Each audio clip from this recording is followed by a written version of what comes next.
Welcome back. వచ్చే నెలలోనే municipal ఎన్నికలు ఉండే అవకాశం ఉంది. నిన్న కేబినెట్ భేటీలో ఈ నిర్ణయం తీసుకున్నారు. ముఖ్యంగా మున్సిపల్ ఎన్నికలో ఫుల్ ఆఫ్ కాన్ఫిడెన్స్ తో ఉన్నాము. ఈ రెండేళ్ల పాలనకు సంబంధించి చూసుకుంటే డెఫినెట్ గా కాంగ్రెసే గెలిచేటువంటి అవకాశాలు ఉన్నాయి, జర జాగ్రత్తగా ఉండాలి అంటూ ఉమ్మడి ఖమ్మం సన్నాహక సభలో సీఎం మాట్లాడుతూ ఒకవైపు టీడీపీని దెబ్బ కొట్టినటువంటి బీఆర్ఎస్ను బొందబెట్టాలి, సమాధి కట్టాలి అన్న విధంగా మాట్లాడడం చూసాము.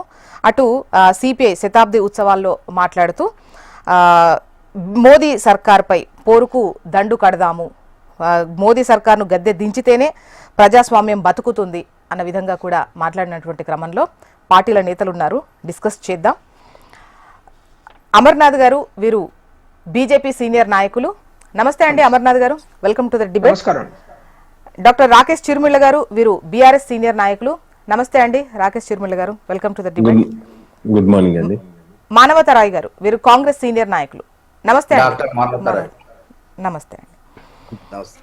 ముందుగా రాకేష్ గారు, మీరే చెప్పాలి, కక్షగట్టి టీడీపీని లేకుండా చేశారు. ముందుగా మున్సిపల్ ఎన్నికల గురించి మాట్లాడినట్టయితే గత ఎన్నికలు, ఈ మొన్న ఇప్పుడు జూబ్లీ ఎన్నికలు కావచ్చు, పంచాయతీ ఎన్నికలు కావచ్చు, డెఫినెట్గా అంటే ఎంత పర్సంటేజ్ వచ్చింది ఏంటి ఇవన్నీ లెక్కలు పక్కన పెడితే కాంగ్రెసే ఆ బల ప్రదర్శనలో గెలిచింది అని చెప్పచ్చు క్లియర్గా. అయితే ఇప్పుడు ఈ అంశం కోసం వస్తే మున్సిపల్ ఎన్నికల్లో మీ కాన్ఫిడెన్స్ ఒకటి అడిగితే, రెండో విషయం ఏంటంటే సీఎం గారు మాట్లాడినటువంటి దానికి సంబంధించి ఇక్కడ టీడీపీ వైపు మాట్లాడారా, లేదంటే ఇక్కడ కాంగ్రెస్ కొట్లాటలో టీడీపీగా ఒకవైపు సీఎం టీడీపీ పాట అని మీరు అంటున్నా కూడా ముఖ్యంగా ఒక పార్టీని లేకుండా చేయడం అన్నటువంటి అంశాన్ని తీసుకోవాలేమో అనిపిస్తుంది. గుడ్ మార్నింగ్ మేడం జ్యోత్స్న గారు, మీకు అదేవిధంగా మానవతరాయ్కి, అమర్నాథ్కు, హెచ్ఎంటీ ప్రేక్షకులకు నమస్తే మేడం. నిన్న జరిగినటువంటి ఏదైతే రేవంత్ రెడ్డి గారు ఒక రెండు అంశాలు స్పష్టంగా చెప్పదలుచుకున్నారు మేడం. ఒకటి, అసలు ఒక మీడియా కంప్లీట్ గా ముఖ్యమంత్రి గారు ఏం చేయలేకపోతున్నారు, హోంమంత్రి గారి సిట్ కూడా ఏర్పాటు చేయలేకపోయారు, అధికారులే దాన్ని ఏర్పాటు చేసుకున్నారు. అసలు సిట్ ఏర్పాటు చేసిందే అసలు ముఖ్యమంత్రి గారికి తెలియని కూడా తెలియదు, హోంశాఖ మంత్రిగా ఉన్నారు అని చెప్పేసి ఒక పత్రిక అధికారికంగా కథనం రాసింది, ఒక ఛానల్ అధికారికంగా దాన్ని ప్రసారం చేసింది. ఒక అంశం అయితే, ఇంకో అంశం ఏంది, ఆ పత్రిక ఆ ఛానల్ ఎవరికి సంబంధించింది అంటే సంపూర్ణంగా టీడీపీకి సంబంధించినటువంటి ఛానల్. కాబట్టి ఆ ఛానల్ని మెచ్చుకోలేడు కాబట్టి టీడీపీని మెచ్చుకున్నట్టుగా కనిపించింది. నెక్స్ట్ వచ్చేసి ఆయన పోయింది నిన్న ఏదైతే నిన్న సిపిఎం మహాసభలకు పోయిండో, అక్కడ సిపిఐ మహాసభలకు పోయి ఆ సిపిఐ మహాసభల్లో టీడీపీ గురించి మాట్లాడి, నిజంగా నిన్న చెప్పాలంటే ఎన్టీఆర్ గారి వర్ధంతి కార్యక్రమం, ఆ ఎన్టీఆర్ గారి వర్ధంతి కూడా ఎందుకు జరిగిందంటే చంద్రబాబు నాయుడు గారు ఏదైతే బలవంతంగా టీడీపీ పార్టీని ఆయన దగ్గర నుంచి గుంజుకున్నప్పుడు జరిగినటువంటి పరిస్థితి. దానికి పోయి ఖమ్మం వేదికగా ఆయన సభ కాదు, ఆయన సమావేశం కాదు, అక్కడికి పోయి టీడీపీకి అన్యాయం జరిగింది కాబట్టి బీఆర్ఎస్ గద్దెలు కూలగొట్టుర్రి అని చెప్పేసి అంటే నేనేమంటున్నానంటే, ఇప్పుడు బీఆర్ఎస్ పార్టీ కూడా అట్లనే రెచ్చిపోయి ఏదో ఒకటి పిలుపునియ్యాలి. ఆ పిలుపునిచ్చి కాంగ్రెస్ పార్టీకి డ్యామేజ్ చేసినప్పుడు ఒక యుద్ధ వాతావరణం నెలకొనాలి, శాంతి భద్రతల సమస్య తలెత్తాలి అని చెప్పేసి ఆయన కాన్సెప్ట్ గా కనిపిస్తుంది. అంతే తప్పితే ఒక హోంమంత్రిగా ఉండి తను ఏం మాట్లాడుతున్నాడు, దేని గురించి మాట్లాడుతున్నాడు. అండ్ నెక్స్ట్ వచ్చేసి కేబినెట్ లో అదే నిన్న ఎన్టీఆర్ గారి వర్ధంతి కాబట్టి ఈవెన్ అంటే సభకు వచ్చినటువంటి వాళ్ళలో కూడా, సన్నాహక సమావేశ సభకు వచ్చినటువంటి వాళ్ళు కూడా టీడీపీకి సంబంధించిన వాళ్ళు వచ్చినటువంటి క్రమంలో వర్ధంతి కాబట్టి టీడీపీకి సంబంధించిన 2 లైన్లు మాట్లాడాల్సినటువంటి అవసరం ఉంది కాబట్టి తెలంగాణలో టీడీపీ లేకపోవడానికి కారణం ఏంటి అన్న ఉద్దేశంతో మాట్లాడారేమో. మేడం నేను ఏమంటున్నానంటే, ఏ ఉద్దేశంతో మీరు మాట్లాడినా మీరు ప్రస్తుతానికి రాష్ట్రానికి ముఖ్యమంత్రి, హోంశాఖ మంత్రి కూడా మీరే, విద్యాశాఖ మంత్రి కూడా మీరే. మరి శాంతి భద్రతల సమస్య తలెత్తాలని ఆయన కోరుకుంటుండా, మరి తలెత్తితేనే బాగుంటది అనుకుంటుండా, మరి అనుకున్నప్పుడు అదే విధంగా ముందటి పోదాం.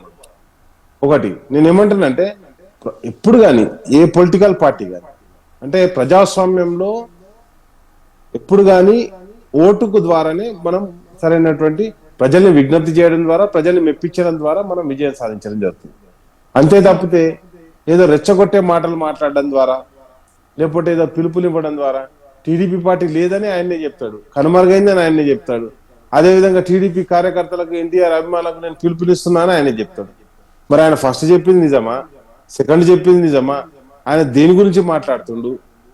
అండ్ నెక్స్ట్ వచ్చేసి రోజు సంచలనాల్లో ఉండడానికి ప్రయత్నం, కంప్లీట్ గా పక్కదారి పట్టించే ప్రయత్నం. గతంలో మనం చూసాం, ఒక మీడియా ఛానల్లో స్పష్టంగా రావడం జరిగింది. ఏమని అంటే రోజు ఒక మీడియాలో ఒక కథనాలు, ఏం కథనాలు?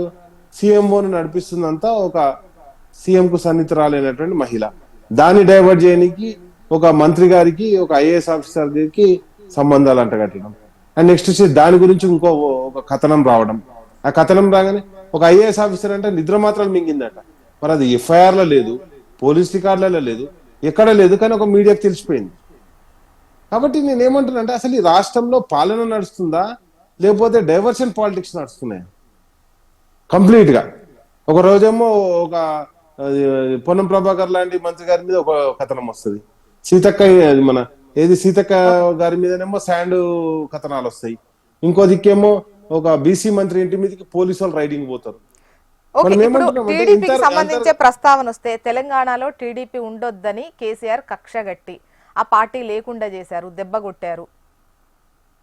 మేడం ఎప్పుడు గుర్తు పెట్టుకోండి, అంటే అది ఒక పార్టీ, అది టీడీపీ అయినా కావచ్చు, ఒక పార్టీని అంటే ఒక రాష్ట్రంలో ఒక పార్టీనే లేకుండా చెయ్యడం అనేటువంటి అంశానికి సంబంధించి మేడం మీకు ఒక మాట చెప్తున్నా, నాట్ ఓన్లీ టీడీపీ, ఇక్కడ వైఎస్ఆర్సీపీ కూడా ఉండే. వైఎస్ఆర్సీపీ కూడా ఎప్పుడైతే ప్రాంతీయ పార్టీలుగా మనుగడ సాగిస్తున్నప్పుడు ప్రాంతీయ పార్టీలు ఏ ప్రాంతంలో వాళ్ళ అధినాయకుడు ఉంటాడో ఆ ప్రాంతానికి మైగ్రేట్ అయిపోతారు. మీకు జార్ఖండ్ లో మనం చూసుకుంటే అప్పటిదాకా అంటే ఉన్నటువంటి ఆర్జేడీ పార్టీ కూడా లేకుండా పోయింది. అదే విధంగా ఇప్పుడు తమిళనాడు ఉంది, డిఎంకే అన్నా డిఎంకే మన పాండిచ్చేర్లకు కనిపించవు, చిన్న రాష్ట్రమేనా. కాబట్టి ఇవన్నీ కూడా ఒకటి సరే, ఆ సిద్ధాంతం మీద ఆ పార్టీ పోరాటం చేయాలి. ఆ పార్టీ తరఫున మీరెవరు పోరాటం చేయడానికి? మీరు టీడీపీ పార్టీయా కాంగ్రెస్ పార్టీయా? అందుకే నేను బట్టి విక్రమార్క స్పష్టంగా చెప్పడం జరిగింది, మేము పాత కాంగ్రెస్ నాయకులము, నేను వైఎస్ రాజశేఖర రెడ్డి అభిమానిని కాబట్టే నా మీద కక్షపూరితంగా ఆ పత్రిక ఆ ఛానల్ నా మీద విషయం మీరు అని చెప్పేసి ఆయన స్పష్టంగా చెప్పిండు. కాబట్టి ఇక్కడ మనం అడుగుతుంది ఏంటంటే, హోంమంత్రిగా ఈ రాష్ట్ర ముఖ్యమంత్రిగా ప్రజలకు ఏం సందేశం ఇవ్వదలుచుకున్నారు? మీరు చేయాల్సిన పనులేంది? 6 గ్యారంటీల అమలు కావచ్చు, 6 గ్యారంటీ అంటే 13 హామీల అమలు కావచ్చు, 420 మీ ఏదైతే మేనిఫెస్టో కావచ్చు, అవి అమలు చేయకుండా రోజు డైవర్ట్ పాలిటిక్స్ అంటే ప్రజలకు కూడా అర్థమవుతుంది కదా మేడం. ఈరోజు ప్రజల పరిస్థితి ఏంది? గ్రామాల్లో యూరియా దొరుకుతలేదు మేడం. మానవతరాయ్ గారు సమాధానం తీసుకున్నాం. అంతకన్నా ముందు అమర్నాథ్ గారు ఒపీనియన్ తీసుకున్న తర్వాత, అమర్నాథ్ గారు ముఖ్యంగా బీజేపీ పట్ల మాట్లాడినటువంటి విషయాలు, చేసిన విమర్శల పైన మాట్లాడదాం. ముందుగా అయితే ఇప్పుడు ఈ టీడీపీ అంటే ఒక పార్టీ ఉండి ఇంకో పార్టీకి సంబంధించి దెబ్బ పడ్డం, దాంతో ఇటు బీఆర్ఎస్ కు సమాధి కట్టాలి అన్నటువంటి వ్యాఖ్యలను మీరెలా చూస్తున్నారు? మొదట మన ప్యానెల్లో మిత్రులకు, జ్యోత్స్న గారు మీకు, అట్లాగే మన ప్రేక్షకులకు నమస్కారం. ప్రజాస్వామ్యంలో డాక్టర్ భీమరావు రామ్జీ అంబేద్కర్ గారు ఇచ్చిన రాజ్యాంగం ప్రకారము ఒక పార్టీని వేరే పార్టీ పొలిటికల్ గా మాత్రమే ఎదుర్కోగలుగుతుంది, కానీ దాన్ని తీసేయడము, గద్దెలు ఊలగొట్టడము, చంపడము ఇదంతా నక్సలైట్ భాష ఇది. ఎందుకంటే మన రాష్ట్ర ముఖ్యమంత్రి గారు మాట్లాడే భాష ఏదైతే ఉందో అది కంప్లీట్ గా నక్సలైట్లు, తీవ్రవాదులు, ఉగ్రవాదులు మాట్లాడే భాష. ఎందుకంటే ప్రజాస్వామ్యబద్ధంగా, రాజ్యాంగబద్ధంగా ఎన్నుకోబడ్డ ముఖ్యమంత్రి గారు గద్దెలు ఊలగొట్టండి, ఆ కార్యకర్తలను చంపండి, నరకండి ఇట్లాంటి భాష మాట్లాడడం అనేది తప్పు. 100% ఫస్ట్ ఆఫ్ ఆల్ అది క్లియర్ గా ఏ పార్టీ అయినా సరే. ఇప్పుడు భారతీయ జనతా పార్టీ కాంగ్రెస్ ముక్తు భారత్ అన్నది, కానీ ఏ రోజు కూడా కాంగ్రెస్ గద్దెలు ఊలగొట్టండి, కాంగ్రెస్ కార్యకర్తలను కొట్టండి అనే మాట ఏ కార్యకర్త కూడా ఇప్పటివరకు మాట్లాడలేదు. సో చాలా క్లియర్ గా ప్రజాస్వామ్యబద్ధంగా, రాజ్యాంగబద్ధంగా ప్రతి పార్టీ ప్రజలలోకి వెళ్ళి ఓట్ల కోసము వాళ్ళపై వాళ్ళు చేసే పోరాటాలు కావచ్చు, వాళ్ళు చేసే ఐడియాలజికల్ సిద్ధాంతపరమైన విషయాలు చెప్పడం కావచ్చు, ఇవన్నీ చేస్తుంది. హ్యావింగ్ సెడ్ దట్, ఇక్కడ నిన్న రాష్ట్ర ముఖ్యమంత్రి గారు ప్రజాస్వామ్యం గురించి మాట్లాడారు. నాకైతే నవ్వన్న ఏడవన్న అర్థం కాలేదు. ఈ రోజు మొన్నటికి మొన్న డేరాలలో, టెంట్లలో తెలంగాణ రైజింగ్ సమ్మిట్ అని ఒకటి గ్లోబల్ సమ్మిట్ నిర్వహించుకున్న తెలంగాణ ప్రభుత్వం. నేను అనుకుంటున్నా ఇప్పటి వరకు తెలంగాణ ప్రభుత్వమే చేసిందని. తెలంగాణ ప్రభుత్వం నిర్ణయించుకున్న తర్వాత ఒక 25 years సంబంధించిన విజన్ డాక్యుమెంట్ మేము తయారు చేసుకున్నాము. ఇది ఒక అద్భుతమైన డాక్యుమెంట్. దీని ప్రకారమే తెలంగాణ వికసిత్ తెలంగాణగా మారిపోతున్నది, రైజింగ్ తెలంగాణగా మారిపోతున్నది అని చెప్పిన ముఖ్యమంత్రి గారు ప్రజాస్వామ్యం అంటే ఏంటండి? అది తయారు చేయడానికి ముందు అసెంబ్లీలో పెట్టలేదు, అది తయారు చేసిన తర్వాత గ్లోబల్ సమ్మిట్ నిర్వహించుకున్న తర్వాత కూడా అసెంబ్లీలో చర్చకు పెట్టలేదు, కనీసం అసెంబ్లీలో దాని గురించి ప్రస్తావన కూడా చేయలేదు. 4-5 రోజులు అసెంబ్లీ నడుస్తాం మొన్న 29వ తారీఖు నుంచి, ఒక్క మాట కూడా. మరి అప్పుడే అయిపోయింది కదా అది, that is the recent memory. Global summit జరిగి ఇట్లా జరిగింది, తెలంగాణ ఈ విధంగా మేము మా విజన్ ఇది అని చెప్పడం అంటే ఆయన కూడా ఇది నమ్మట్లేదు. అంటే నాకు విజన్ లేదు, పదే పదే విజన్ విజన్ అని చెప్తున్నాడు. నేను మీకు ఒకటే విషయం చెప్తాను జ్యోత్స్న గారు, ఈ ప్రభుత్వము అంటే కాంగ్రెస్ పార్టీ ప్రభుత్వం వచ్చిన తర్వాత 2 క్యాలెండర్లు మారినాయి. 2024 క్యాలెండర్, 2025 క్యాలెండర్. 2 క్యాలెండర్లు మారినాయి కానీ 2 పైసల పని కూడా ఇప్పటివరకు జరగలేదండి. 2 పైసల పని. ఒక రోడ్డు వీలు నిర్మించారా, ఒక గోడ నిర్మించారా, లేకుంటే ఒక స్కూల్ కట్టారా, ఏమైనా శంకుస్థాపనలు శిలాఫలకాలు చేయడం. మీకు చెప్తే మీరు అంటే హైదరాబాద్ లోనే ఉంటాం కదా మనం, జూబ్లీ హిల్స్ లో ఎన్నికలు జరిగినాయండి. జూబ్లీ హిల్స్ ఎన్నికలలో అనేక వాగ్దానాలు చేశారు, సందుకొక శంకుస్థాపన శిలాఫలకం పెట్టారు. మొన్న ఏం జరిగిందంటే జూబ్లీ హిల్స్ లో కాంగ్రెస్ పార్టీ ఎమ్మెల్యే గారు కమలాపురి కాలనీ మీటింగ్ కు వెళ్ళారు. వాళ్ళందరూ నిలదీస్తే ఆయన మధ్యలో వెళ్ళిపోయారు. కమలాపురి కాలనీలో వీళ్ళు చెప్పిన డ్రైనేజీ పనులు అసలు ఇదంతే, ఎలక్షన్ అయిపోయి ఒకసారి రిజల్ట్ వచ్చిందంటే గాయం. జిహెచ్ఎంసీ అధికారులు కనబడరు, కాంట్రాక్టర్లు కనబడరు, పని జరగదు. మీరు వెళ్ళి చూడండి జూబ్లీ హిల్స్, చాలా దూరం ఏం లేదు, ఇక్కడ నుంచి కరెక్ట్ గా 10 కిలోమీటర్లలో మీకు మొత్తం కాన్స్టిట్యున్సీ కవర్ అయిపోతుంది. ఒక్క పని కూడా జరగట్లేదు. అట్లాగా కంటోన్మెంట్ లో వీళ్ళు అనేక వాగ్దానాలు చేశారు. రక్షణ శాఖ మంత్రి రాజ్నాథ్ సింగ్ గారు ఆ మొత్తం 16 కిలోమీటర్ల కారిడార్ కోసము మొత్తం మిలిటరీ వాళ్ళను ఒప్పించి అక్కడ ల్యాండ్ ఇస్తే ఇప్పటి వరకు ఆ కాంట్రాక్ట్ టెండర్ చేయలేని పరిస్థితి గత 1.5 years గా. ఏంది అసలు? అంటే ముఖ్యమంత్రి పని చేస్తున్నాడా, లేకుంటే ఓన్లీ డైవర్షన్ పాలిటిక్స్ చేస్తున్నారా? పోనీ చెప్పండి ప్రజలకు, మాకు చేత కాదు, మేము చేయలేము, కాంగ్రెస్ పార్టీ ప్రభుత్వానికి ఏమాత్రం చేత కాదు ఏమన్నంటే ఏం చేస్తున్నారు వాళ్ళు? ఎదురుదాడి చేస్తారు. ఇప్పుడు చూడండి మనం ఏం మాట్లాడుతున్నాము, మనం ప్రజాస్వామ్యం గురించి మాట్లాడేమనుకోండి ఎదురుదాడి చేస్తారు, లేకుంటే అభివృద్ధి గురించి మాట్లాడేమనుకోండి ఎదురుదాడి చేస్తారు, లేకుంటే ఎవరైనా ప్రతిపక్ష నేత అయ్యా బాబు ఇక్కడ సమస్య ఉన్నది, ఈ విధంగా రైతులు కష్టపడుతున్నారు, రైతు భరోసా మీరు చెప్పారు కదా, హామీ ఇచ్చారు కదా, మరి ఎందుకు రిలీజ్ చేయలేదంటే ఎదురుదాడి చేస్తారు. కొడతాము, చంపుతాము, లేకుంటే అదేదో లాగుళ్ళ తొండలు వదులుతాము. ఇది ముఖ్యమంత్రి గారు ఈ విధంగా ఎదురుదాడి చేయాలి అనే ఉద్దేశంతోనే ముఖ్యమంత్రి అయినట్టయితే అది వారికి శోభనివ్వదు, ఆ పార్టీకి శోభనివ్వదు.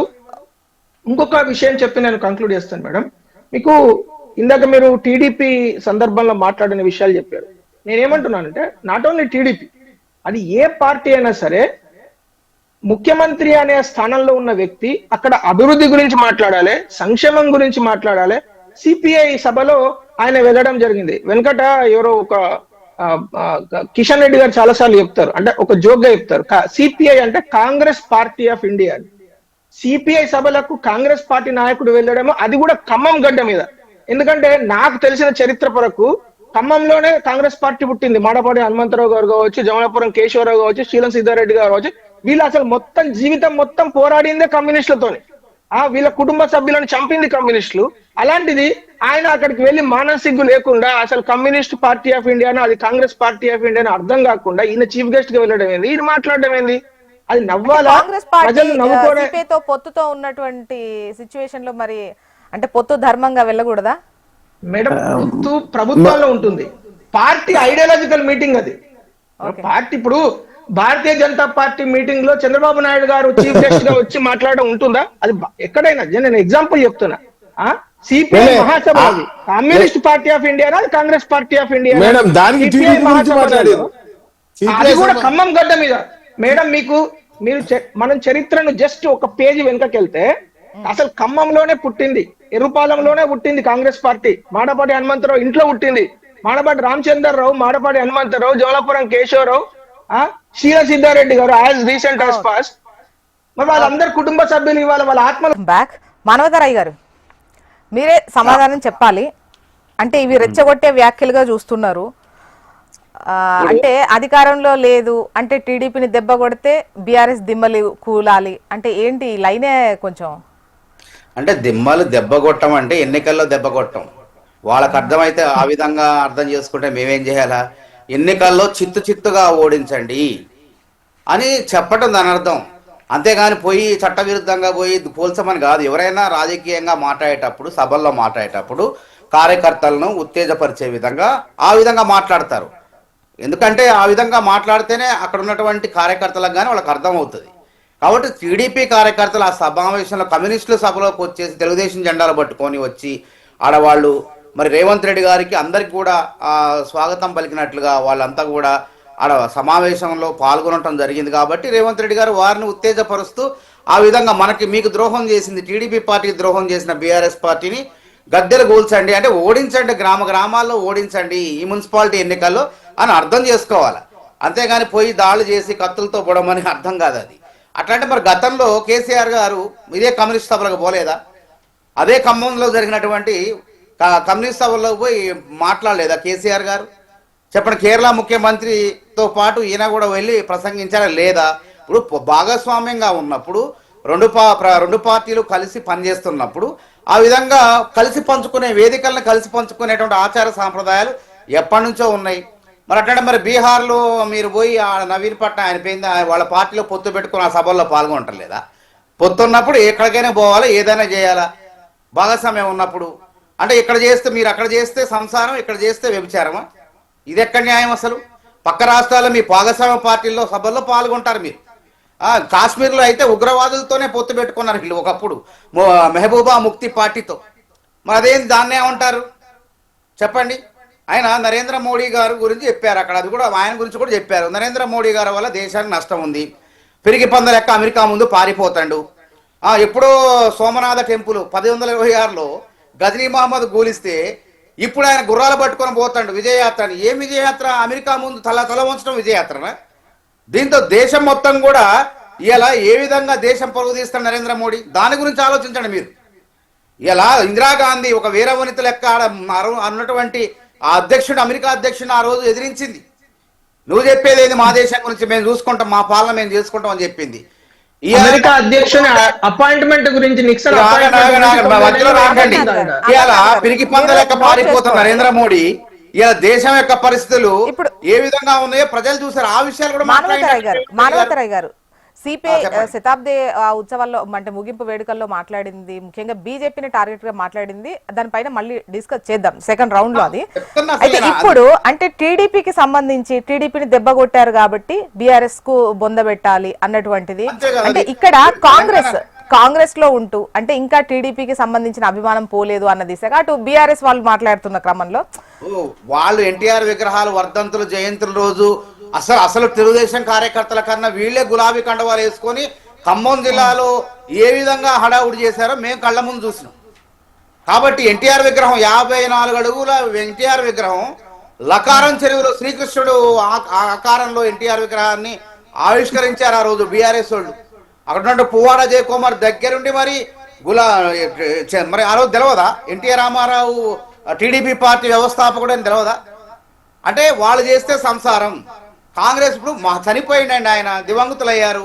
దివంగతులు అయిన తర్వాత ఏ పార్టీ వాళ్ళైనా సరే వర్ధంతుల రోజు జయంతుల రోజు వాళ్ళని స్మరించుకోవటం ఆచార సాంప్రదాయాలది.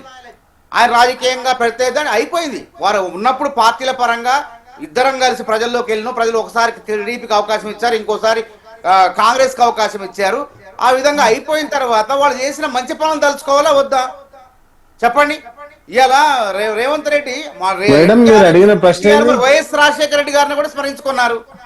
కాబట్టి ఈ సందర్భంగా మీకు ద్రోహం చేసిన బీఆర్ఎస్ పార్టీని గద్దెలు కూల్చండి అంటే రాకేష్ గారు మాట్లాడుతూ టీడీపీ ఎన్టీఆర్ రెండు వేరువేరుగా చూడాలి అన్న ఉద్దేశంతో మాట్లాడారు. అంటే ప్రస్తుతం ఉన్న టీడీపీ పట్ల ఎన్టీఆర్ గారు కూడా సుముఖతగా లేనటువంటి అంశాన్ని ప్రస్తావించారు. సో ఎన్టీఆర్ గారికి జరిగినటువంటి ఇష్యూ పైన దానిపైన మాట్లాడాల్సిందేమో అనేది ఒకటి ఇంతకుముందు రాకేష్ గారు మాట్లాడుతూ ప్రస్తావించారు కదా. ఎన్టీఆర్ గారు వాళ్ళ కుటుంబంలో జరిగిన అంశం మాకు అవసరం లేదు. ఎన్టీఆర్ గారు అధికారంలో ఉన్నప్పుడు ఏం చేసిండు? ఆయన బియ్యం ఇచ్చిండా లేదా? రూపాయికే బియ్యం ఇచ్చిండా లేదా? 2 రూపాయలకి బియ్యం ఇచ్చిండా లేదా అని ఆ విధంగా కీర్తిస్తాం. ఇవాళ రావినారాయణ రెడ్డి కమ్యూనిస్ట్ పార్టీలో ఆయన అగ్రనాయకుడు. ఆయన వర్ధంతులు జయంతులప్పుడు పోయి ముఖ్యమంత్రి గారు పోయి నివాళులు అర్పించట్లేదా? కమ్యూనిస్ట్ నాయకులు సైతం ఇది గొప్ప సాంప్రదాయం. బీజేపీ వాళ్ళకంటే పడదంటే వాళ్ళ ఎట్లాగూ ఇటు నిజాం వ్యతిరేక పోరాటంలో బీజేపీ వాళ్ళు లేరు, బీఆర్ఎస్ వాళ్ళు లేరు. ఇటు కాంగ్రెస్ ఉంది, మాడపాటి హనుమంతరావు గారు హైదరాబాద్ స్టేట్ కాంగ్రెస్, దానికి రామానంద తీర్థ, బూర్గుల రామకృష్ణారావు, అందరూ పివి నరసింహరావు, మాడపాటి హనుమంతరావు, జమలాపురం కేశవరావు, మా మదిర ఆ రోజు వరంగల్ జిల్లాలో ఉంది, ఖమ్మం చరిత్ర మా దగ్గర ఉంది, మాకు తెలుసు. కాబట్టి 1938 జనవరి 26నే ఆ పార్టీ కాంగ్రెస్ పార్టీ స్థాపించిన వెంటనే స్థాపించక ముందు దాన్ని రద్దు చేశారు. ఆ విధంగా కొట్లాడిన వాళ్ళం, బ్రిటిష్ వాళ్ళతో కొట్లాడిన వాళ్ళం, ఇక్కడ నైజాంతో కొట్లాడిన వాళ్ళం, మేము గ్రామాలని చైతన్యవంతం చేసిన వాళ్ళం. కాబట్టి మీరు మాకు తాతకు దగ్గులు నేర్పాల్సిన అవసరం లేదు, దయచేసి గుర్తుపెట్టుకోండి. కాబట్టి ఆనాడు రావినారాయణ రెడ్డి కూడా కాంగ్రెస్ లో పనిచేసిండు కొద్ది రోజులు, మరి దానికి ఏమనాలా? అసలు కమ్యూనిస్ట్ పార్టీ వ్యవస్థాపకుడే ఎంఎన్ రాయ్ భారతదేశానికి రాజ్యాంగం ఉండాలని చెప్పిండు, కాంగ్రెస్ లో కొంతకాలం పనిచేసిండు. ఈ రాజకీయాలు ఇప్పుడు వాళ్ళు ప్రత్యర్థులుగా ఉన్నప్పుడు అది వేరు అంశం. అదే విధంగా కమ్యూనిస్ట్ పార్టీ అనేవాళ్ళు గతంలో కూడా బీఆర్ఎస్ పార్టీతో కలిసి పనిచేసినప్పుడు అనేక సభలు సమావేశాల్లో కేసీఆర్ గారు కూడా పాల్గొన్నారు. కరెంటు బిల్లులు మాఫీ చేశారు, వాళ్ళ కార్యాలయాల కరెంటు బిల్లులు వేల కోట్ల రూపాయలు ఉంటే మాఫీ చేశారు కేసీఆర్ గారు. మరి దానికి ఏమందాం చెప్పండి? కాబట్టి ఇది రాజకీయాల్లో దీని గురించి కాదు మీరు మాట్లాడాలా. ఇప్పుడు రేపు ఎన్నికల్లో మీరు పంచాయతీ ఎన్నికల్లో పాతాళానికి పడిపోయారు. ఇద్దరు కలిపితే వాళ్ళు బీజేపీ వాళ్ళు 5%, మొత్తం కలిపితే 30% వీళ్ళు కలిపితే. రేపు మున్సిపాలిటీలతో ఏమంటారు? మళ్ళా గుర్తు మీద జరిగిన ఎన్నికల్లో అయితే మేము గెలుస్తామంటారు. మరి జూబ్లీ హిల్స్ లో గుర్తు మీద జరిగింది కదా, గుర్తుల మీద ఎన్నిక జరిగింది. మరి బీజేపీ ఎందుకు దాని స్థాయి దిగజారిపోయింది? 25,000 నుంచి 13,000 ఎందుకు పడిపోయింది? బీఆర్ఎస్ స్థాయి ఎందుకు పడిపోయింది? గతంలో వచ్చిన మెజారిటీ కన్నా ఎందుకు దిగజారిపోయింది? కాబట్టి గుర్తుపెట్టుకోండి, ప్రజలు ఇవన్నీ కాదు, ప్రజలకు కూడు పెడుతున్నామా లేదా, సన్న బియ్యం రూపంలో గూడు కట్టినవా లేదా, లేదా ఇవన్నీ చూస్తారు. ఏం కట్టలేదు అంటారు. ఇలా 200 కోట్లు పెట్టి గురుకులాలు 76 నియోజకవర్గాల్లో పోదాం పాండి, ఎక్కడెక్కడ ఏ నియోజకవర్గాల్లో ప్రారంభం అవుతున్నాయో వచ్చే సంవత్సరం కల్లా ఆ గురుకులాలన్నీ కూడా వీళ్ళు పక్కా భవనాలు కట్టకపోతే మేము పక్కా భవనాలు కట్టి మెరుగైనటువంటి సౌకర్యాలు కల్పిస్తున్నాం విద్యార్థులకు, గురుకుల విద్యార్థులకు. కాబట్టి కళ్ళకు కనపడవు పచ్చగా మీరు ఏది జరగలేదంటారు. తలసరి ఆదాయాన్ని 4,30,000 పెంచిన ప్రతి ఒక్కరి తలసరి ఆదాయాన్ని ఇలా మీరు ఒక కేంద్ర ప్రభుత్వం వివక్షా భారత్, వికసిత భారత్ కాదు, వివక్షా భారత్ గా తెలంగాణ విషయంలో వివక్ష చూపిస్తుంటే మీ అవసరం లేకపోయినా ఎట్లా ఎదగాలో అని చెప్పేసి ఒక ముఖ్యమంత్రి ఇతర రాష్ట్రాలకు ఉదాహరణగా నిలుస్తుండు, పెట్టుబడులను ఆకర్షిస్తూ. ఇది గుర్తుపెట్టుకోండి. మీరు ఇవ్వాల్సిన ఇవ్వండి, హైదరాబాద్ నిధులు ఇవ్వండి ఫస్ట్, అప్పుడు ప్రజలు మీకు ఓట్లేస్తారు. కాబట్టి మీ ప్రస్తావన తెలంగాణలో బీజేపీ వాళ్ళది ఎక్కడా లేదు, గ్రామాల్లో అసలు లేనే లేదని చెప్తున్నారు. కూడా మాతో లేదు బీఆర్ఎస్ కూడా ఇలా. కాబట్టి మేము ఏమంటాం అంటే ప్రజాస్వామ్యంలో ప్రజాస్వామ్యం బతకాలంటే బీజేపీ గద్దె దిగాలి. అట్లా కాదండి, మా ఓట్లు మా సీట్ల గురించి వారెందుకంత వర్రీ అవుతున్నారు? బీహార్ లో మిగతా రాష్ట్రాలలో వర్రీ అయితే బాగుండేది. రాజకీయ పార్టీగా ప్రత్యర్థి పార్టీలను విమర్శించకుండా ఎవరు విమర్శిస్తారు? కాంగ్రెస్ పార్టీ పరిస్థితి ఎట్లుందంటే విమర్శించమంటారా? పోయి మొన్న 29 కార్పొరేషన్ మున్సిపాలిటీలలో 28 ఓడిపోయి ఒక్క లాతూర్ గెలిస్తే అసలు రాహుల్ గాంధీ గారు ఒక్కసారి కూడా మహారాష్ట్రలోకి వెళ్ళలేదు. అసలు మొత్తం క్రెడిట్ అంతా రాహుల్ గాంధీ గారు తీసుకుంటున్నారు. వాళ్ళ పేపర్లలో ఆర్టికల్స్ రాస్తారు వాళ్ళు, కపిల్ సిబాల్ గారు, జయరామ్ రమేష్ గారు, వీళ్ళందరూ ఏమని అసలు రాహుల్ గాంధీ ఏమంటే లాతూర్ లో గెలిచిన అద్భుతమైన విజయం అని వాళ్ళు బాకాలు ఊదుతున్నారు. ఆ 29 కార్పొరేషన్ మున్సిపాలిటీలలో ఒకే ఒకటి గెలిచి ఏది 138 ఏళ్ల చరిత్ర ఉన్న పార్టీ ఈ రోజు బాకాలు రాహుల్ గాంధీ గారి అద్భుతమైన నాయకత్వం. అసలు మనము మాట్లాడుకునే సందర్భం ఏంది? ఆయన వెళ్ళి అసలు మన రాష్ట్ర ముఖ్యమంత్రి గారు ఏం చేయాలో పని చేయకుండా రాజకీయాల్లో ఓడలు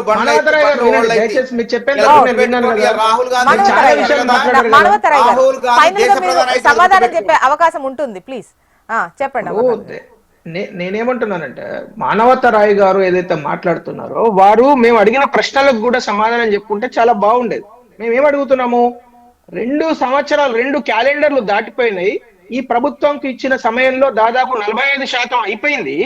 అలాంటిది ఇప్పటి వరకు ఆయన ఇంకా శంకుస్థాపనల గురించే మాట్లాడుతున్నారు. నేను అదే బాధపడేది ఏంటంటే ఇప్పటి వరకు గురుకుల, ఇప్పుడు యంగ్ ఇండియా ఇంటిగ్రేటెడ్ స్కూల్స్ అని ఏదైతే నా బ్రాండ్ అని చెప్తున్న ముఖ్యమంత్రి గారు, మరి 2.5 సంవత్సరాలు ఒక మోడల్ స్కూల్ అన్న కట్టారా? నేను అడిగే ప్రశ్న ఏంటి? అది యంగ్ ఇండియా స్కిల్ యూనివర్సిటీ అని చెప్తున్న పదే చెప్తున్న ముఖ్యమంత్రి గారు, మరి యంగ్ ఇండియా స్కూల్ యూనివర్సిటీలో ఒక రూమ్ అన్న కట్టిండా?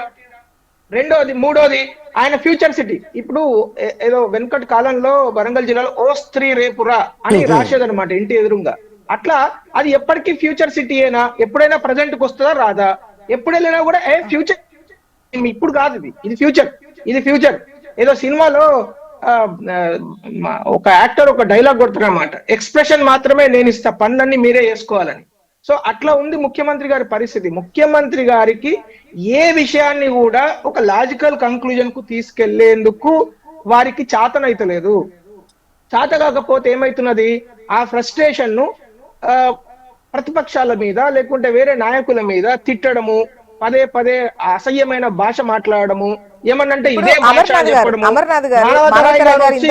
రేవంత్ రెడ్డి గారి భాషకు డిక్షనరీ రాసినట్టు చెప్పడం కూడా ముందుకు ఎలా వెళ్ళాలి అనే దానిపైన ఒక ఎగ్జాంపుల్ గా నిలుస్తోంది తెలంగాణ అని చెప్పేసి అన్నారు. ఒకటి చెప్పమనండి, అది ఏం చేశారో చెప్తే కదా. ఇప్పుడు నేను అడిగిన 10 విషయాలు అడిగిన. మూసీ అన్నారు, మూసీ ప్రక్షాళనలో ఇప్పటి వరకు ఒక ఎస్టీపీ కూడా నిర్మించలేదండి. ఇప్పుడు మూసీ ప్రక్షాళన అని పదే పదే నేను ఏమంటున్నానంటే, మాట్లాడడంతో పనులు కావు కదా మేడం. ఇప్పుడు నేను మీరు ఒక 2 గంటలు మనం చర్చించుకున్నాం అనుకోండి, గోడ నిలబడుతుంది అక్కడ, లేకుంటే ఒక కాలనీలో ఒక డ్రైనేజ్ తయారైతుందా? ముఖ్యమంత్రి గారు వచ్చి కాంగ్రెస్ పార్టీ ముఖ్యమంత్రి గారు వచ్చేసి ప్రతిపక్షాలను లేకుంటే బీజేపీ పార్టీని, మోడీ గారిని 100 తిట్లు తిట్టిండు అనుకోండి, కమలాపురి కాలనీలో డ్రైనేజ్ సరిగ్గా అయిపోతుందా? చెప్పమనండి. మరి అట్లేదన్నా మంత్రదండ ఏమైనా ఉంటే మరి మేము అది కూడా యాక్సెప్ట్ చేస్తాం. మానవ సిగ్గు అవుతున్నది మేడం. కమలాపురి కాలనీలో పాపం వాళ్ళందరూ ఓట్లేస్తాం. మొన్నటికి మన జూబ్లీ హిల్స్ లో ఆయన ఎమ్మెల్యే గారు యంగ్ పర్సన్ వెళ్ళి సమాధానం చెప్పలేక మధ్యలో వెళ్ళి వాకౌట్ చేసేసిండు ఆయన. వాళ్ళు నవ్వుకుంటున్నారు. ఏం చేయాలో అర్థమైతే వాళ్ళకు మొత్తం తవి ఉన్నాయి. తవి ఇప్పుడు జూబ్లీ హిల్స్ రిజల్ట్స్ వచ్చి కూడా దాదాపు 3 నెలలు అవుతున్నాయి. అంటే మనము ఏం మాట్లాడుకుంటున్నాము, దేని గురించి చర్చిస్తున్నాము, అభివృద్ధి అనే మాటకి ఏమన్నా అర్థం ఉన్నదా లేదా వీళ్ళ భాషలో, నాకు అర్థమైతలేదు. రెండు ప్రశ్నలు give me just half a minute. 2 ప్రశ్నలు నేను చాలా సూటిగా అడగాలనుకుంటున్నాను. ఒకటి, అసలు ముఖ్యమంత్రి గారిని ముఖ్యమంత్రి చేసినందుకు ఆయన ఏదైతే చెప్తున్నాడో, ఆయన ఎన్ని విషయాలు చెప్పిండంటే, అసలు మూసీ ప్రక్షాళన అన్నాడు, మెట్రో ఫేజ్ 2 అన్నాడు, తర్వాత ఇంకా యంగ్ ఇండియా ఇంటిగ్రేటెడ్ స్కూల్స్ అన్నారు, యంగ్ ఇండియా స్కిల్ యూనివర్సిటీ అని చెప్పారు. ఆ తర్వాత ఇప్పుడు మొన్నటికి మొన్న ఆయన ముఖ్యమంత్రిగా ఇంకా చాలా వాగ్దానాలు చేయడం జరిగింది. ఈ వాగ్దానాలలో ఈ 2 సంవత్సరాల అంటే ఫ్యూచర్ సిటీ అన్న 2 సంవత్సరాల 30 రోజులైంది. ఈ 2 సంవత్సరాల 30 రోజులలో కనీసం ఒక్కటి అయినా అది కార్యరూపం దాల్చిందా? రెండో ప్రశ్న, నేను అడిగే రెండో ప్రశ్న ఏంటంటే, మీరు ప్రజాపాలన సంక్షేమ పాలన అని చెప్తున్నారు కదా, సూటిగా అడిగే ప్రశ్న ఏంటంటే, ఇందిరమ్మ ఇల్లు ఫస్ట్ ఫేజ్ వాళ్లకు ఎంత శాతం డబ్బులు వెళ్ళినాయి? రెండోది, ఇప్పటి వరకు వాళ్ళు చెప్పిన రైతు భరోసాలో ఎంతమంది రైతులకు రైతు భరోసా ఈ 4 సీజన్లు అయిపోయినాయి కదా మేడం, ఈ 4 సీజన్లలో ఎన్ని డబ్బులు ఇచ్చారు? ఈ 2 ప్రశ్నలకు వాళ్ళకి ఇట్లా సమాధానం చెప్తే మిగతా 420 హామీలు, 6 గ్యారెంటీల గురించి సమాధానం చెప్తారు. రాకేష్ గారు కూడా మాట్లాడిన తర్వాత, రాకేష్ గారు చెప్పండి. ఇప్పుడు మేడం మీరు అడిగినటువంటి ప్రశ్న, మానవతరాయ్ గారు అంతర్జాతీయ సమాజంలోకి, ఆపరేషన్ సింధూర్లోకి ఎక్కడికెక్కడికో వెళ్ళిపోయింది. నేను ఏమడిగినంటే, మీరు అడిగిన ప్రశ్న ఏంటంటే, సిపిఐ మహాసభలో కాంగ్రెస్ పార్టీ ముఖ్యమంత్రి ఎందుకు పాల్గొన్నారంటే, మాకు పొత్తున్నది కాబట్టి మేము పాల్గొన్నాము. సరే పాల్గొన్నారు. దాంట్లో టీడీపీ పార్టీ కథమైనందుకు ఈయనెందుకు బాధపడ్డాడు అని అడిగారు మీరు ప్రశ్న. ఈయన కాంగ్రెస్ పార్టీ ముఖ్యమంత్రి, టీడీపీ పార్టీ ముఖ్యమంత్రి, లేకపోతే టీడీపీ ద్వారా బీజేపీ దగ్గర వేద్దాం అనుకుంటున్న ముఖ్యమంత్రి? అసలు ఏ ముఖ్యమంత్రి? అట్లా అని చెప్పేసి మళ్ళీ అదేమన్నా పోతుంది కావచ్చు అని చెప్పి మళ్ళీ బీజేపీని తెచ్చి, అసలు ఆయన ఏం చెప్పదలుచుకున్నాడు ఆ సభలా? మానవతారాయ్ గారికి ఉన్నటువంటి భాషా పరిజ్ఞానం కూడా ఆయనకు లేదా? అని చెప్దాం అనుకున్నది వేరేదట, చెప్పింది వేరేదట. మానవతారాయ్ గారు ఎంత స్పష్టంగా చెప్పగలిగారు? ఆ స్పష్టత కూడా ఆయనకు ముఖ్యమంత్రి గారికి లేదంటే, అంటే ముఖ్యమంత్రి గారు ఏం ఆలోచిస్తున్నారు అన్నట్టు ఒక అంశం మేడం.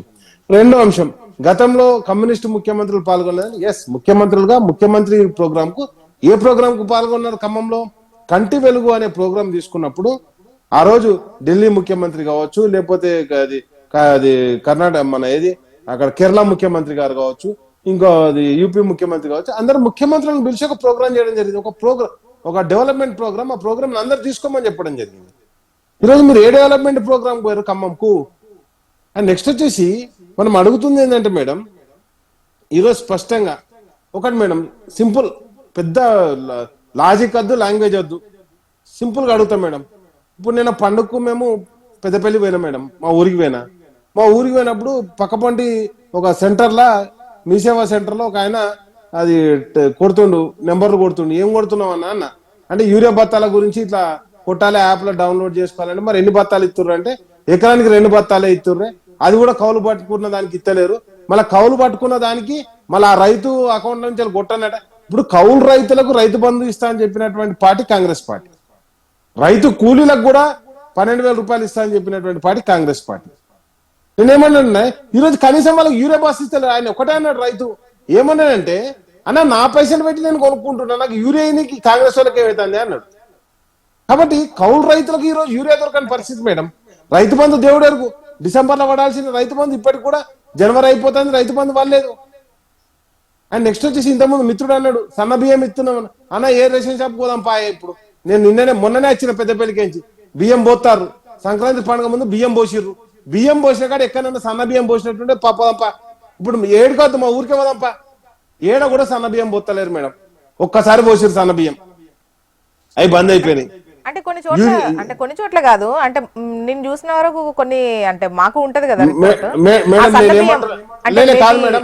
నేను 3 రోజుల కింద, ఇప్పుడు పండుగ మొన్న 13వ తారీఖు నాడు నేను మా ఊరికి పోయినా మేడం. 13వ తారీఖు నాడు పండుగ ముందట బియ్యం పోసిర్రు. బియ్యం పోసిన కాడ ఎక్కడైనా సన్న బియ్యం పోసిర్రా? చలో ఇప్పుడు మా వాడకాటు మా పెద్దపల్లి ఉన్న సుభాష్ నగర్ మా వాడ మేడం, ఆ సుభాష్ నగర్ లో ఫోన్ నెంబర్ ఇస్తాను మీకు, ఇక్కడనే కూర్చొని కాంగ్రెస్ వాళ్ళు ఇస్తా, నేను మా బీఆర్ఎస్ వాళ్ళు అయ్యే, బీజేపీ వాళ్ళు అయ్యే, కాంగ్రెస్ అంటే కొంచెం ముందు గనక ఈ ప్రస్తావన వచ్చుంటే డెఫినెట్ గా మేమే లైవ్ కాల్ పెట్టేవాళ్ళం. ఎందుకంటే కొన్ని చూసిన దగ్గర అయితే సన్న బియ్యం వచ్చాయి, రాని చోట నేనైతే చూడలేదు కాబట్టి లేదు అని చెప్పలేను, అవును అని చెప్పలేను. కాబట్టి మేబీ లైవ్ కాల్ తీసుకుంటే అయ్యేది. కాకపోతే ఇప్పుడు మనకు టైం లేదు, ఇంకొక 4 నిమిషాలే ఉంది. అది మానవతరాయ్ గారు సమాధానం చెప్పుకునే టైం మాత్రమే ఉంది కాబట్టి మానవతరాయ్ గారు సమాధానం చెప్పారు. సరే మేడం, నేను ఒకటే అడుగుతున్నా. సరే సన్న బియ్యం పక్కన పెట్టు, యూరియా బస్తాలు కౌలు రైతుకు దొరుకుతున్నాయి, కౌలు రైతు డైరెక్ట్ యూరియా బస్తా తీసుకోవచ్చా చెప్పండి.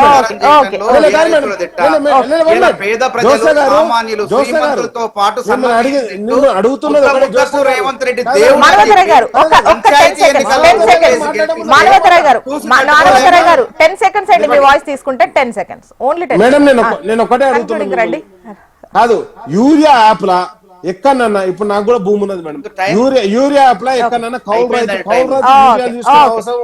అవకాశం ఉందా చెప్పుర్రు అంతే. మానవతరాయ్ గారు వాళ్ళు రాజకీయం చేయడం కోసం అన్నం దగ్గర కూడా అబద్ధాలు ఆడుతున్నారు. ఇలా ఖమ్మంలో ఇలా పేద ప్రజలు ఇంటికి పోతే ఇలా చక్కగా పండగ పూట సన్న బియ్యం తింటాను అని చెప్పి చెప్తున్నారు, టిఆర్ఎస్ మండల స్థాయి నాయకులు చెప్తున్నారు.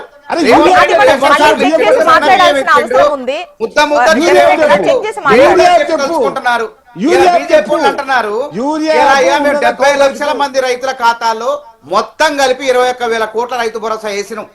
అదే విధంగా 2 లక్షల రుణమాఫీ గుర్తుపెట్టుకో, 650,000 మంది రైతుల ఖాతాల్లో వేసినాం.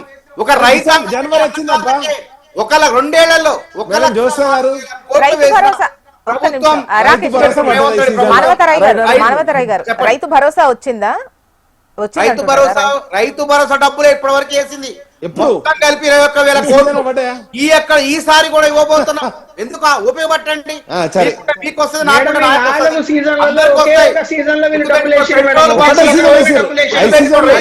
భూములకు మాత్రం పెట్రోల్ బంకులకు వ్యాపార భూములకు ఇయ్యం, అటు గుర్తుపెట్టుకోండి. కాబట్టి రైతు భరోసా 70 లక్షల మందికి వచ్చింది, ఇప్పుడు కూడా రాబోతుంది. పనికి ఆహార పథకంలో పనిచేసే వాళ్ళే రైతు కూలీలు, వాళ్ళు గుర్తుపెట్టుకోండి. వాళ్ళకు వాళ్ళే కౌలు రైతులు, వాళ్ళ ఖాతాలో డబ్బులు పడ్డాయి, గుర్తుపెట్టుకోండి. మీరు అడగండి వాళ్ళని. మానవతరాయ్ గారు, ఇప్పుడు ఉపాధి కూలీకి సంబంధించిన వాళ్ళు, ఆ కూలీలను 100 రోజుల పని దినాలు వాళ్ళ ఖాతాలో ఉంటే వాళ్ళను రైతు కూలీలుగా గుర్తిస్తామన్నారు. బట్ అది అంటే ప్లాట్ఫామ్ మీదకి ఎక్కిందా? అంటే ఇంకా అమలేమో అవ్వలేదు కదా, అంటే ఆ లెక్కలో కూడా 52 లక్షల ఐడెంటిఫైడ్ కార్డ్స్ ఉన్న వాళ్ళకి ఇప్పటివరకు రూపాయి ఇవ్వలేదు. వాళ్ళని గతంలో వైఎస్ రాజశేఖర ఉన్నప్పుడు వీళ్ళు అడిగారు అసలు కౌలు రైతులు ఎట్లా గుర్తిస్తారంటే గుర్తించిన ఆ రోజే. అదే సాంప్రదాయం ఇప్పుడు కొనసాగుతుంది, గుర్తుపెట్టుకోండి.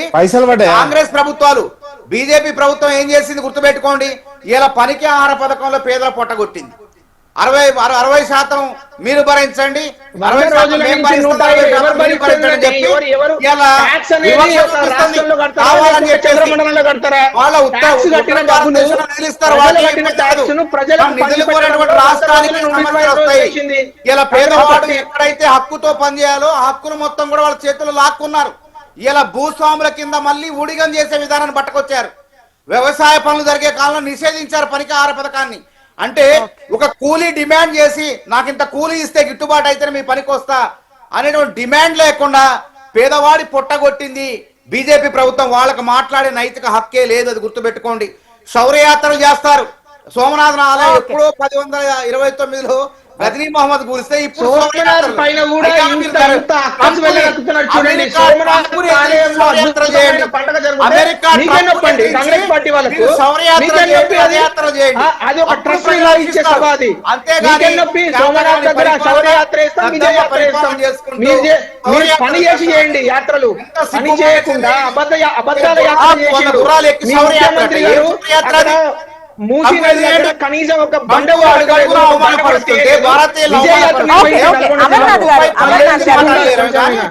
వీళ్ళ గురించి మాట్లాడదు. అందుకే దేశం ఇలా రాహుల్ గాంధీ ప్రధానమంత్రి ఇప్పుడు ప్రజలకు ఎట్లా ఉంది ఏంటి తెలిసేది. నెక్స్ట్ వచ్చేటువంటి ఈ మున్సిపల్ ఎన్నికల్లో ముఖ్యంగా పార్టీలు ఎలా ఉన్నాయి, ఏంటి, ఎంత ప్రభావంతో ఉన్నాయనేది మనకు తెలుస్తుంది. And thank you so much అండి డిస్కషన్ లో పాల్గొన్నందుకు. రాకేష్ చిరుమల గారు, మానవతరాయ్ గారు, అమర్నాథ్ గారు, థ్యాంక్ యూ సో మచ్ అండి. ఇది వాళ్ళ న్యూస్ అనాలిసిస్. చూస్తూనే ఉండండి హెచ్ఎం టీవీ. వార్త ఆగదు, నిజం తాగదు.